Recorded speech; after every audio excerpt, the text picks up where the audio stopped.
Semua ibu ayah sibuk tau bila dah musim SPM ni. Seronok raikan apa sahaja keputusan yang anak-anak dapatkan. Untuk kita yang masih ada anak kecil, masih bersekolah rendah atau 2-3 tahun lagi baru nak ambil SPM, inilah waktu terbaik untuk kita mula rancang dari awal untuk anak-anak kita. Bukan sekadar fikir anak nak ambil SPM sahaja, tapi lebih penting adalah apa yang menunggu mereka selepas SPM nanti. Universiti, college, dalam negara, luar negara.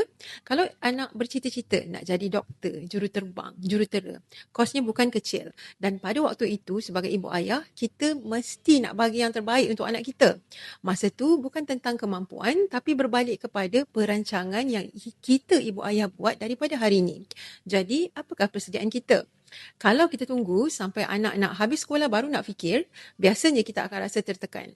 Sebagaimana kita tertekan setiap kali musim persekolahan nak bermula setiap tahun tu, cuma masa anak nak masuk universiti kita akan rasa lagi berat.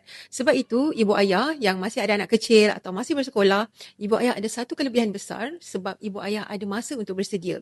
Dan antara cara paling praktikal untuk kita mulakan simpanan pendidikan anak yang berkesan adalah dengan menabung emas.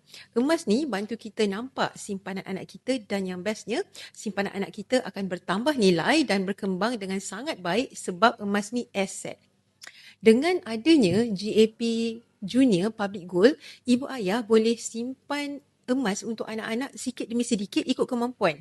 Setiap kali nak menabung emas boleh buat serendah 100 sahaja dan lagi best, Public Gold beri kelebihan untuk ibu ayah yang nak aktifkan auto debit gap untuk anak, boleh buat serendah 50 sahaja. Sikit-sikit hari ni insya-Allah akan jadi simpanan yang sangat bermakna bila anak nak masuk universiti nanti.